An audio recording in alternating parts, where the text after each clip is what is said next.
രണ്ട് കൈകൾ കൊണ്ടും ടിടിയെ പിന്നിൽ നിന്ന് തള്ളി. പ്രതിക്കെതിരെ കൊലക്കുറ്റം ചുമത്തി. തൃശൂരിൽ ടിടിയെ ട്രെയിനിൽ നിന്നും ചവിട്ടി താഴെയിട്ട് കൊലപ്പെടുത്തിയ സംഭവത്തിൽ പ്രതി കൊലപാതകം നടത്തിയത് വെറും 1000 രൂപ പിഴയിട്ടതിന്. പ്രതിയുടെ അറസ്റ്റും രേഖപ്പെടുത്തി.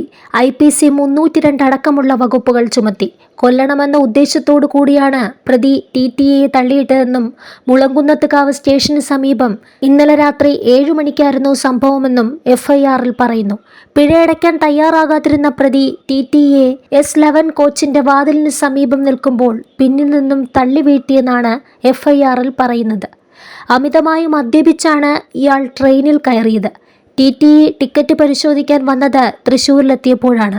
പ്രതിയുടെ കയ്യിൽ ടിക്കറ്റ് ഉണ്ടായിരുന്നില്ല. 1000 രൂപ പിഴയടയ്ക്കാൻ ടിടിഇ ആവശ്യപ്പെട്ടു. അതിനും അയാൾ തയ്യാറായില്ല. പിഴയടയ്ക്കാൻ പറഞ്ഞപ്പോൾ ടിടിഇയുടെ വീട്ടുകാരെയും അമ്മയെയും സഹോദരിയുമടക്കം ഹിന്ദിയിൽ ചീത്ത വിളിച്ചു. ഉടൻ ടിടിഇ പോലീസിനെ വിളിച്ചു. ടിടിഇ പോലീസിനോട് ഫോണിൽ സംസാരിച്ചത് മലയാളത്തിലായിരുന്നു.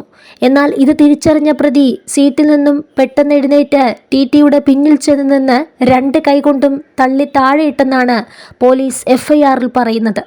ട്രെയിനിലുണ്ടായിരുന്നവരെല്ലാം ഇത് കണ്ട് ഞെട്ടിപ്പോവുകയും അവർ തന്നെ പ്രതിയെ പിടിച്ച് പോലീസിൽ ഏൽപ്പിക്കുകയുമായിരുന്നു. വീഴ്ചയിൽ തൊട്ടടുത്ത ട്രാക്കിലേക്ക് വീണ വിനോദിന്റെ ശരീരത്തിലൂടെ മറ്റൊരു ട്രെയിൻ കയറി ഇറങ്ങുകയായിരുന്നു. വെള്ളപ്പായ റെയിൽവേ ഓവർബ്രിഡ്ജിന് താഴെ ട്രാക്കിൽ നിന്നാണ് മൃതദേഹം കണ്ടെത്തിയത്.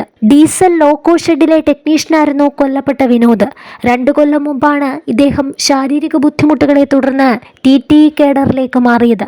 പുലിമുരുകൻ, ഗ്യാങ്സ്റ്റർ, വിക്രമാദിത്യൻ, ജോസഫ് തുടങ്ങി 14ലധികം സിനിമകളിൽ വിനോദ് ചെറിയ വേഷങ്ങളിൽ അഭിനയിച്ചിട്ടുണ്ട്. മമ്മൂട്ടി നായകനായെത്തിയ ഗ്യാങ്സ്റ്റർ ആയിരുന്നു ആദ്യ ചിത്രം. എറണാകുളം മഞ്ഞുമ്മൽ സ്വദേശിയാണ് കൊല്ലപ്പെട്ട വിനോദ്.